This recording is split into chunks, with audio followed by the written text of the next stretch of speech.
不是你爹亲生的，你是马夫的儿子！救命！怎么控制这个毛病？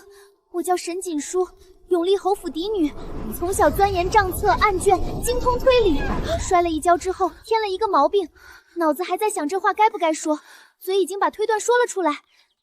锦书，你终于回来了，娘心疼死了。娘，你脸上的粉擦太厚了，卡粉了。还有，你昨晚是不是没睡好？你左眼下面有颗麦粒肿，快冒白尖了。还有，你身后那个丫鬟怀了身孕，是门口那个侍卫的。太医，我女儿到底怎么了？可能摔了一跤，摔出了什么毛病，让她胡言乱语。您说的对，太医，你腰间那块玉佩是你相好的送的吧？你夫人还不知道吧？还有，你昨晚值夜的时候偷喝了3壶酒，病历上写的病人卖艺有一半是瞎编的。还有，门口那个管事偷了府里3年的银子，后院那个厨子在菜里扣了油水，你梳妆台上那只金钗是假的，真的被你贴身丫鬟换走了。你说的都是真的。你能看出这些，那你还能看出什么？隔壁家那4个孩子，没一个是隔壁老爷亲生的。你确定？你怎么看出来的？看面相，看骨相，看气血流动。王大人是圆脸，塌鼻梁，小眼睛；那4个孩子全是长脸，高鼻梁，大眼睛，没有一丁点像他的。而且那4个孩子的气血走向和王府的马夫一模一样。马夫？对，就是那个每天赶马车的马夫。锦书，你知道这意味着什么吗？这意味着你要闯大祸了。你以后少说话。好，尽量别出门。好，实在要说，就说好听的。好。夫人，陆夫人设了赏花宴，宴请各家闺阁女子呢，请帖都送来了。哪个陆夫人？就是隔壁那位。锦书到了谈婚论嫁的年纪，再不露面，怕是嫁不出去。可是你这个样子，去，反正离得近，出了事娘可以来捞你。千万别说话，一个字都别说，实在憋不住就说花真好看。女儿知道了。这就是永义侯府家的锦书姑娘吧？听说你在南边养病，如今大好了，真是个水灵的孩子。闭嘴，一定要闭嘴。锦书姑娘今年多大了？及笄了吗？真乖，真文静。好，就这样，当一个安静的淑女。陆夫人这发髻与衣裙搭配得如此精妙，莫非又是云公子的手笔？云公子的设计图千金难求，我也是等了2个月才拿到。陆夫人何必等2个月，直接催4位公子便是。锦书姑娘，这是什么意思？云公子就是你家4位公子，大公子设计发髻，2公裁首饰，3公子研究衣裙颜色，4公子负责画完整妆图。您3年来花几千两买下的设计图，也都是4位公子在自家书房画的。所以们每晚关起门来，不是在读圣贤书，也读什么？历代美人妆谱。母亲，完了，彻底完了。沈锦书在，你是不是想气死我？不想。那你今天在陆大人府上干什么？嘴自己动的。你知不知道你刚才说的那些话会让陆家怎么样？我知道，会让陆家翻天，我也不想的。永义侯府家那个嫡女沈锦书，最近搞得京城鸡飞狗跳。听说她摔了一跤，摔通了任督二脉。她能一眼看穿人心，难道是神仙？不对不对，是被妖怪附体了。锦书，从今天开始，你哪儿都不许去，谁都不许见。好，你给我在屋里待着，待到我找到治好你这张嘴的办法为止。好。沈姑娘，听说你能看穿一切真相，老夫有一事相求。赵大人，你是想问我，你夫人有没有偷人，对吧？她没有，偷人的是你。你养了外室，那个外室给你生了个儿子，你为了名正言顺的把他们接进来，就污蔑你夫人偷人，想休了他。你胡说！我没有胡说，你那个外室就住在城南柳巷第3家，你夫人这么多年尽心尽力帮你，你所有的政绩有一半是她的功劳，你却要污蔑她偷人。还有，你上个月贪的那笔赈灾银子，藏在你们家祠堂的牌位后面，一共3000两。把赵大人送走。锦书，你是想把整个京城都翻过来吗？我不想，是我的嘴巴想。短短半个月，我已经战绩可查，我报出的官每一条都无伤大雅，却足够让当事人3日不敢出门。我成了全京城最不受欢迎的人，至少如今没有人敢当面说你坏话，因为他们都改在背后说了。我每天待在屋里，努力练习控制闭嘴的技能，现在终于能勉强憋住一些话了。最近半个月辛苦你了。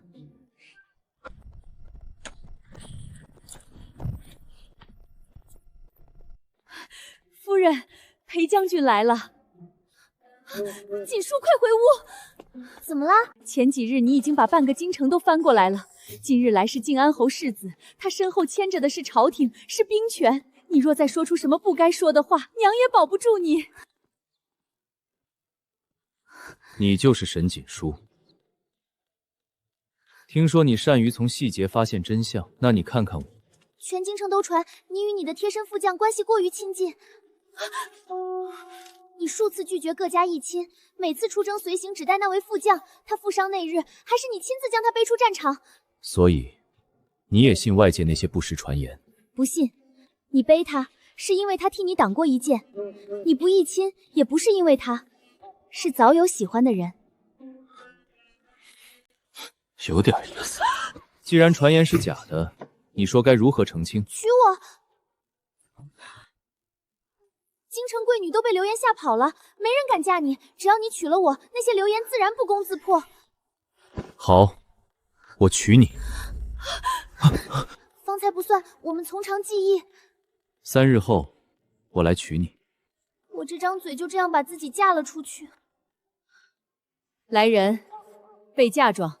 娘，你真要把我嫁给他？这些日子，京城人人见了你都绕着走。如今好不容易来了个愿意娶你的，娘还能让他跑了？锦书，今天你当着他的面把他的秘密都说出来了，换做别人，早就当场翻脸了。可裴恒没有，还愿意娶你。更重要的是，他是皇上最信任的人，也是手握兵权的大将军。以后真出了事，他护得住你。娘总有护不住你的一天，以后就让他替娘护着你。到了侯府，千万别说话，你要是非说不可，就说相公你真英俊。1、2、3。娘子，今天怎么这么安静？怕说错话？你不用太紧张，侯府没那么多规矩。青罗从小伺候我，最为老实可靠。你以后有事可以吩咐他。他偷偷拿过你的私印，而且他与你弟弟拿印样刻了一枚世子亲笔闲章。我弟弟？对，青罗袖口有印泥，裴昭靴底有书附红蜡，两人用闲章给世子童年求事录开张，已经卖出800本。来人，把青罗叫来。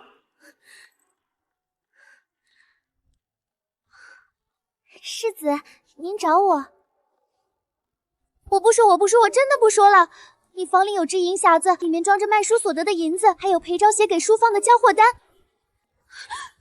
世子，我没有。银匣子里还藏着下一册目录，冷面世子怕打雷。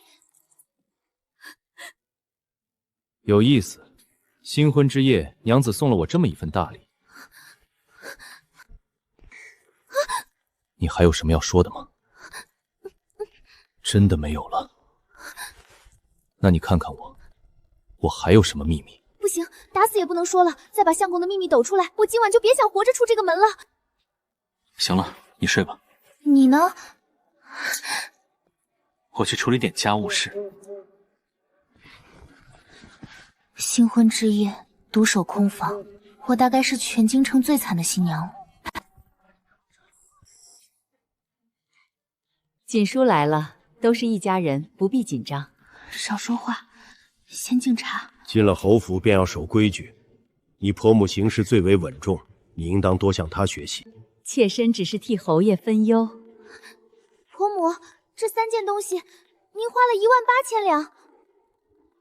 18000两。镇宅石是城外河滩的普通青石，底部还有车轮拖拽留下的泥。聚财树是花市20文一盆的普通盆栽。至于转运屏风，是去年从西厢房撤下的旧屏风，重新刷了一层漆。夫人，这些东西当真花了18000两？大师说这些东西能替侯府转运，确实转了，把侯府的18000两转进了他的口袋。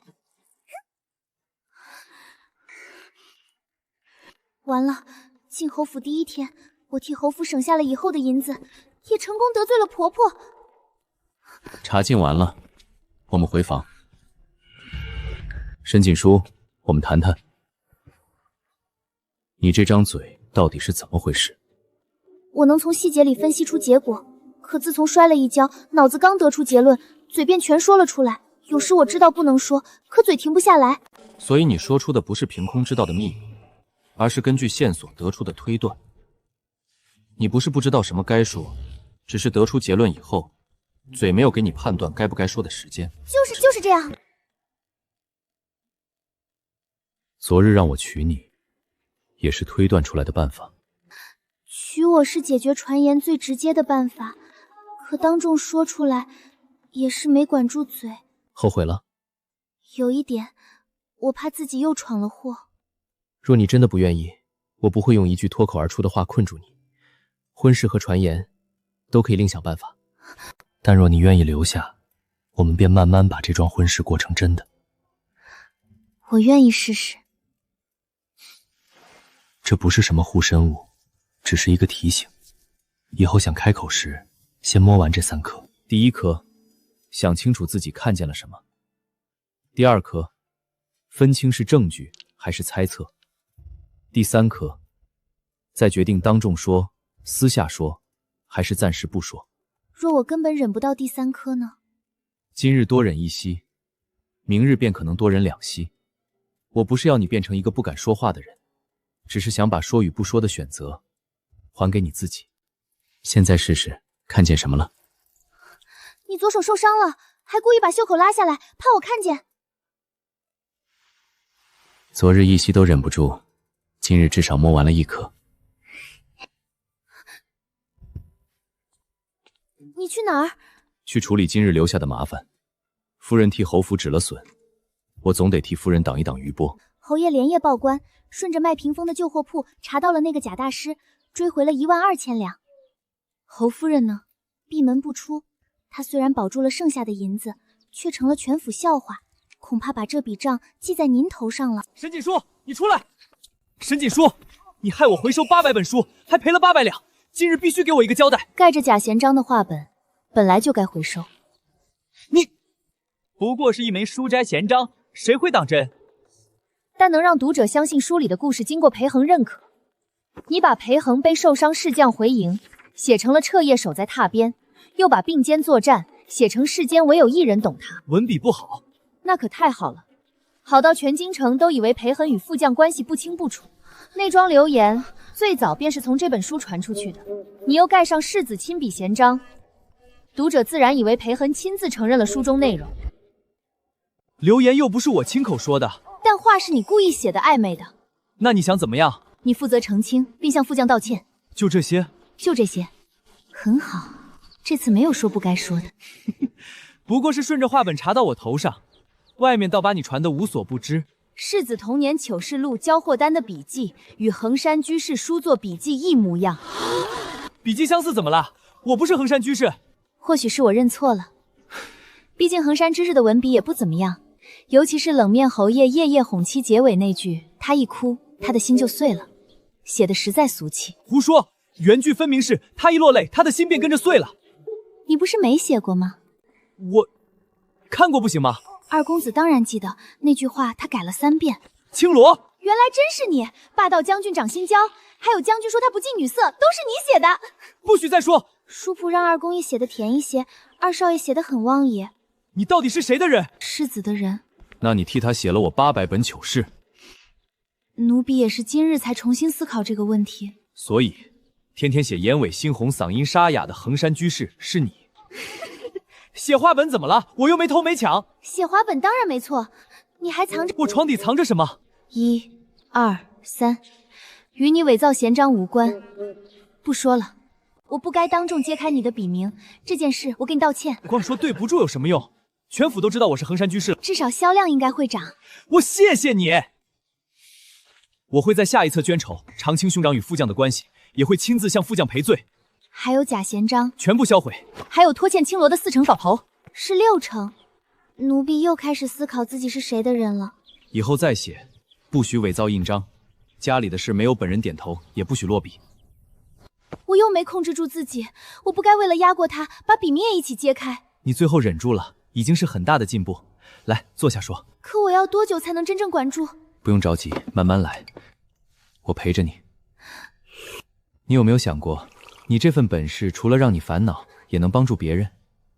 比如查找线索，核对账貌，替被冤枉的人找到证据。好像可以。想不想试试？怎么试？京兆尹是我的朋友，他近日遇到一桩失误案，卷宗上的线索不足，想请人去现场看看。可我若又没管住嘴，在查清之前便把谁当成犯人呢？那便只说你看见的线索，不急着说结论。我陪你一起去。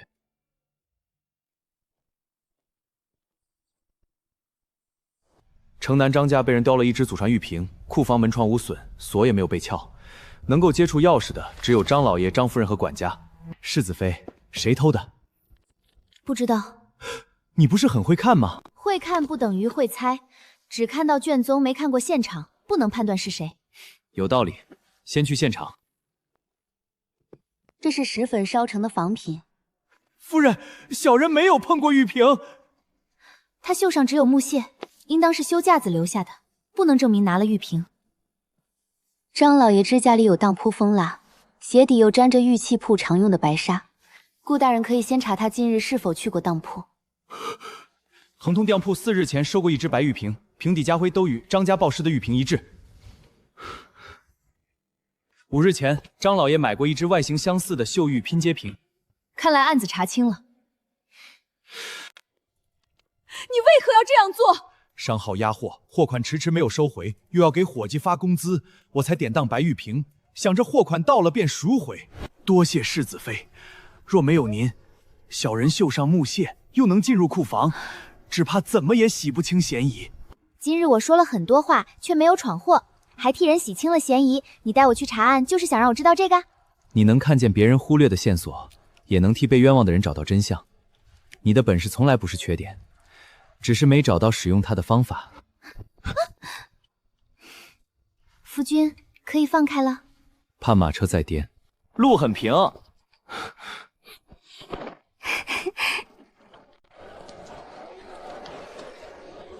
掌柜，我这个月抄了120页，为何只结1半工钱？有人说你根本不是男子，我们书坊从来没有用过女抄书匠，肯留下你已经算客气。阿和说话细声细气，肯定是女子。女子抄的书，凭什么与我们拿一样的工钱？这些书页都是我一笔一画抄出来的，没有缺页，也没有误过交稿。世子妃，您替我们看看，阿和究竟是不是女子？阿和确实是女子，要不要说？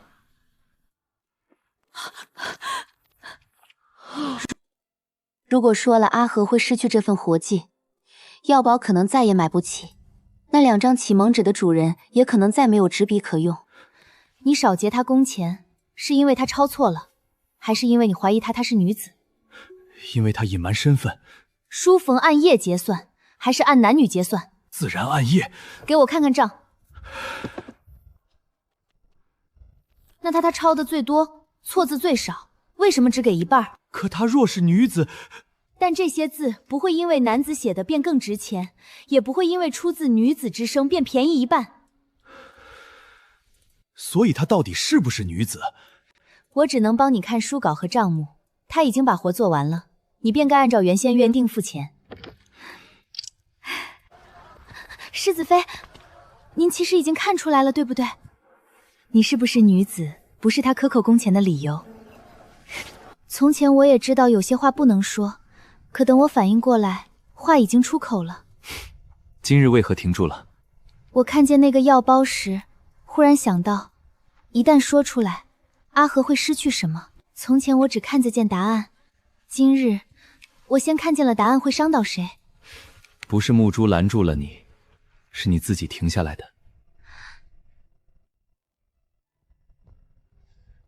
夫人，这是近来宫中贵人偏爱的云霞缎，织法繁复，京中只有少量现货。多少银子600两。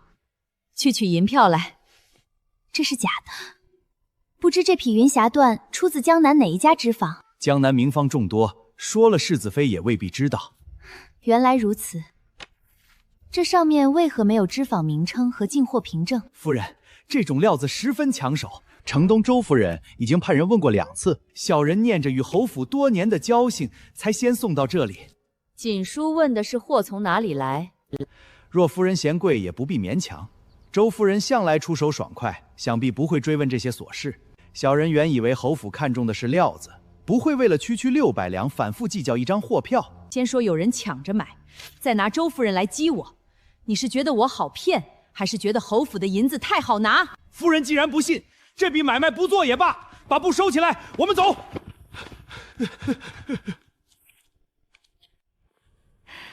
来，坐。你一开始便看出那匹布有问题了，看出了几处疑点。为什么不直接拆穿？我想让骗子丢脸，不想让母亲丢脸。所以你故意问那些问题，让我自己看出他心虚。我只是把不对的地方问出来，最后识破他决定不付钱的人是母亲。你倒知道替我留面子了，今日处理的还算稳妥。只要母亲没有又被骗。什么叫又？是儿媳说错了，母亲不过是接连遇上骗子，又接连识破了他们。总算知道怎么把话收回去了。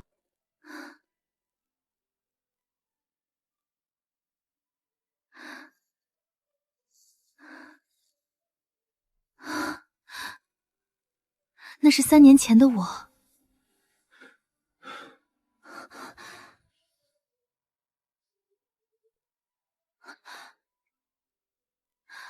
这是我绣的。你捡了别人不要的东西，还戴了3年。我觉得很好。大将军，你的眼光可能有些问题。或许，但3年了，没打算改。所以，你喜欢了3年的那个人是我？是，3年前我路过南庄，看见你抱着账册替佃户讨金，你明明紧张的发抖，却一步也没有退。所以你画了这幅画？回京以后，凭记忆画的。香囊呢？在庄外捡到的。你就凭一幅画和一只破香囊，喜欢了我3年？不是，是因为画上的人是你，香囊才值得留3年。沈锦书，我喜欢你，从3年前就开始了。所以你娶我，不只是为了成亲？当然不是。沈锦书，你说娶我的时候，我只怕自己答应得太快，吓着你。可我还不知道自己对你究竟是感激、依赖，还是同样的喜欢。那便慢慢想。我等了3年，不差这一时。夫人，还有什么事？门在另一边。不许笑。好。二公子写的是兄长与副将没有私情，抄稿的人却漏了一个梅字。这批若印出去，流言倒是不用澄清了。为什么？直接坐实了。书还没上市，我便先从族谱上下架了。这已经是第7处错漏，书坊明日便要刻版，必须重新找一个抄得快又不容易出错的人。我认识一个人，正适合这份活儿。先抄5页。5页，一字未错。全交给你，按页结钱。世子妃为什么愿意帮我？因为我看见了你的本事。本事不该被谁身份困住，我相信你能做好。夫人，库房清点布料的人还没有找到，西装账房也一直空缺。先记下来，慢慢挑。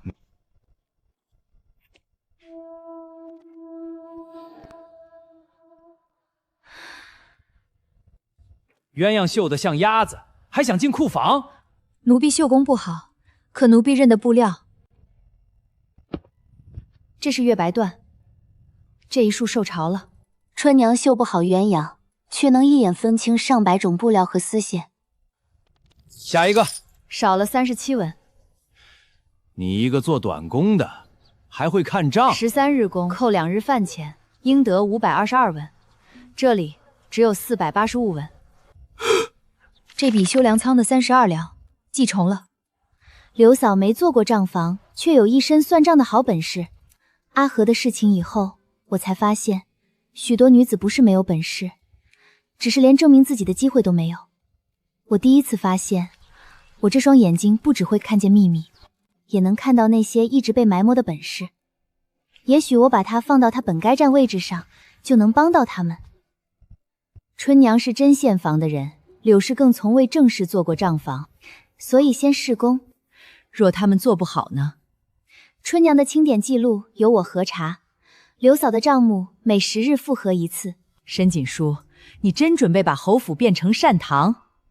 没有，春娘不会绣花，却擅长清点布料。刘嫂是女子，却比原来账房算得更清楚。侯府缺人，他们也正好能做好这些事。春娘1个月，柳氏3个月。多谢母亲，先别急着谢。人是你举荐的，出了问题，我第一个找你。夫人，春娘重新整理库房，纠正了许多错标，并整理了货户表，账务对应，现在找货又快又不会出错。柳氏理清西装3个月旧账，发现几项采买价格过高，替侯府省下了100多两。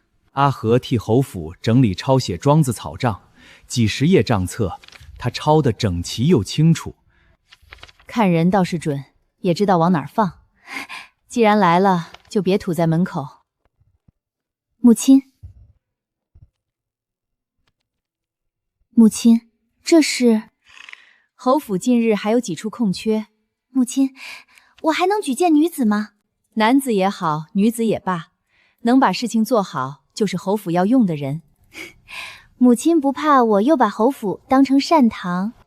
春娘替侯府保住了几箱丝线，柳氏追回了100多两。这样的善堂能赚银子，多开几个也无妨。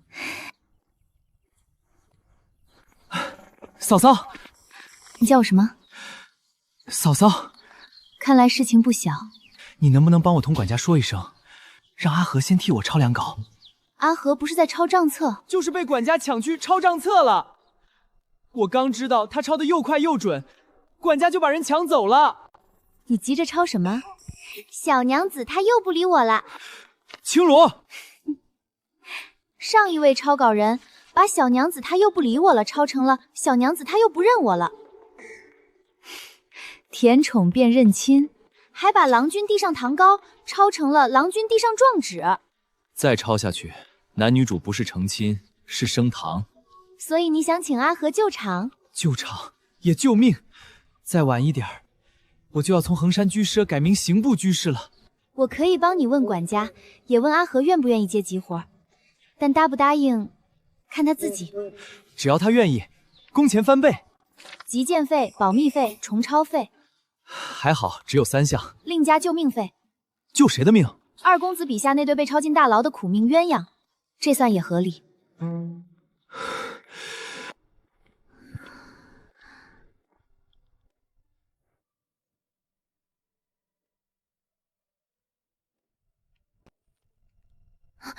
这些都是你做的？只是替侯府找几个合适的人。母亲可不会把用人名单随便交给一个人。为什么突然想到做这些？阿和的事让我明白，有些秘密不能说，可有些本事若没人替他说，也许一辈子都不会被看见。是你告诉我，我的本事不是缺点，只是没有用对地方。现在我好像知道他能做什么了。你替别人找到了位置，也替自己找到了，怎么办？什么？我对夫人的喜欢好像越来越多了。那夫人呢？我什么？有没有一点喜欢我了？或许有一点。一点也好，我等它慢变多。听说世子妃竟让一个妇人做账房，掌管银钱的位置也敢交给女子。周夫人这只镯子是金玉坊打造的吧？是又如何？金玉坊的掌柜便是女子，夫人带着她做的首饰，却觉得女子不该出来做事，似乎有些说不通。世子妃还是这般伶牙俐齿。侯府娶了这样一个什么敢说的儿媳，也不知道是福是祸。他说错了吗？我不过开玩笑。侯府用什么人是侯府的家事，锦书再伶牙俐齿，也是我侯府的儿媳，她的好坏轮不到外人评说。母亲方才是在维护我吗？我是在维护侯府的体面，所以我如今也算侯府的体面了。你若少说两句，或许能算。我尽量。嘴利可以，嘴俗不行。记住了。被母亲维护的感觉如何？非常好。被夫君维护呢？已经习惯了。夫人的意思是，已经不值钱了？不是。那是什么？母亲维护我是意外，你维护我，让我觉得很安心，因为我知道我不是一个人。我会一直陪着你。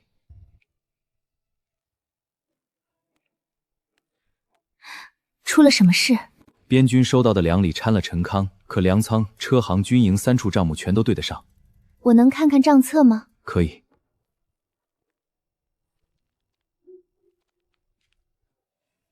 从粮仓到军营，正常要多久？走南门官道2个10时辰足够。可这12趟车都是辰时出仓，未时才到军营，整整多了1个半时辰。他们中途停过。对。查这12趟车的路线。锦书，多谢。谢我什么？谢你替我找到了突破口。以前都是你帮我收拾残局，这一次我终于能帮到你了。夫人帮得很漂亮。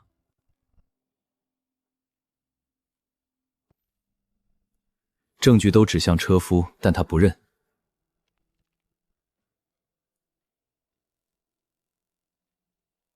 他不像凶手。为什么？像被提前挑好的替罪羊。有人早就知道他冒用名牌，也知道他缺钱，更知道那12趟粮车会经过他的手。能同时知道这些的，不是粮仓里的人，是车行里负责登记名牌、分派车辆的人。负责登记的人最清楚车辆去向。负责调车的管事，正是填写那12趟车辆记录的人。查车行管事。他即便不是主谋，也一定知道军粮去了哪里。夫人，你又帮了我一次。只是换了一个方向想。你看我做什么？方才你分案情的时候，眼里有光，我很喜欢。沈锦书，我一直知道你很好，如今你自己也看见了。你不怕我不再依赖你吗？那我会很高兴，因为我喜欢你，不是为了让你离不开我，我是想看你做那个自信、耀眼的沈锦书。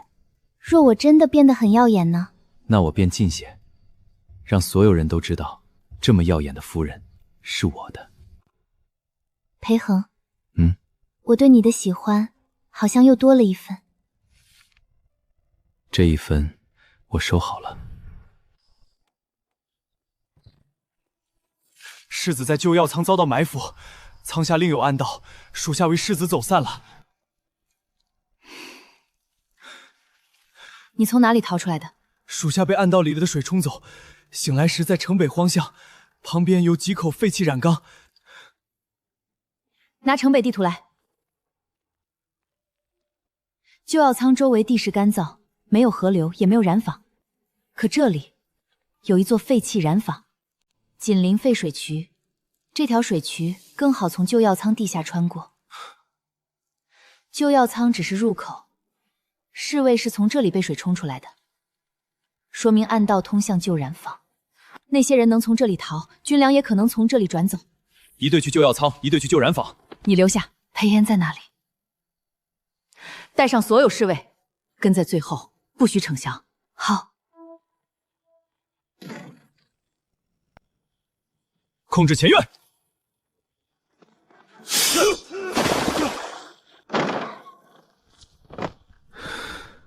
锦书，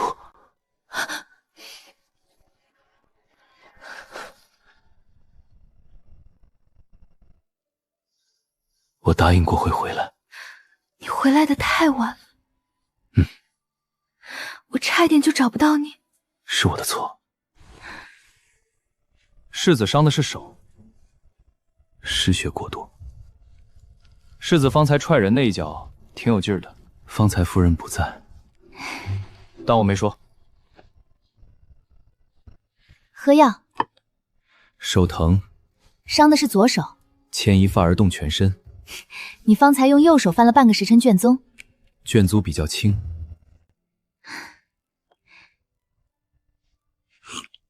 苦。听说别人家的夫人会亲自喂，别人家的夫君也不会装残。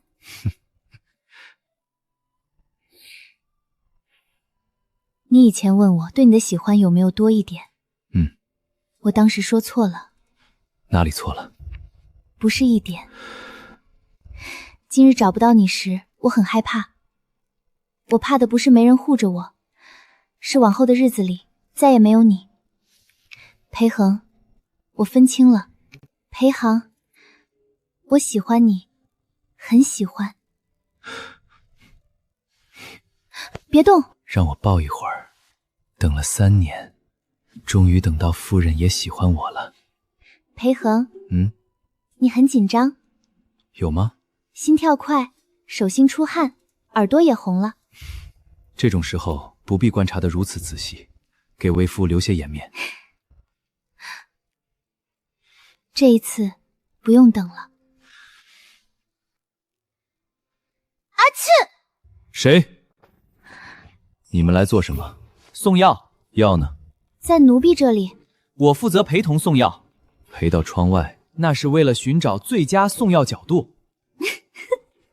嫂嫂，这件事能写吗？暗恋3年可以，今晚的事不行。二公子，删掉这段以后，只剩书名了。那便从3年前开始写。3年够写3册。1册。那许多细节只能合理虚构了。可以虚构，不能借我的名字胡说。明白。7分真，3分编。二公子的习惯通常是3分真7分编。你到底是谁的人？世子的人，但筹竹还是拿您的6成。这本我自己写，不用你。没有奴婢替您伸爪，书房连书名都认不出来。他们原本是来送药的。看来灵感比你的伤势重要。世子妃，今日又有人求您断事。铺子学徒工钱被少劫，城西老妇养老银被骗。夫君私房钱藏在哪儿？邻家媳妇夜里见了谁？不看。差人隐私的不查，能替人讨回公道的可以查。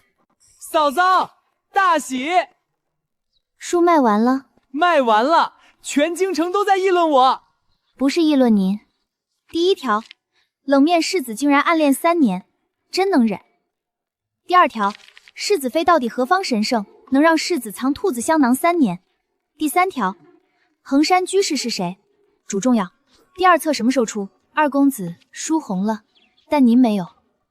扎心了。但银子是真的。你想做什么？6成。6成？你知道6成是多少吗？知道，所以奴婢追得很认真，成何体统？婆母嘴角分明带着笑意。夫人怎么不说了？我如今只说该说的，但有些话应该可以说。比如夫君的眼光，这么多年仍旧如此特别。夫人是在说兔子，还是在说自己？我收回刚才的话。什么？夫人还需要继续练习。练什么？如何说话不把自己也绕进去，关起门来慢慢教。裴航，你又在想？这句可以不说。 5成行不行？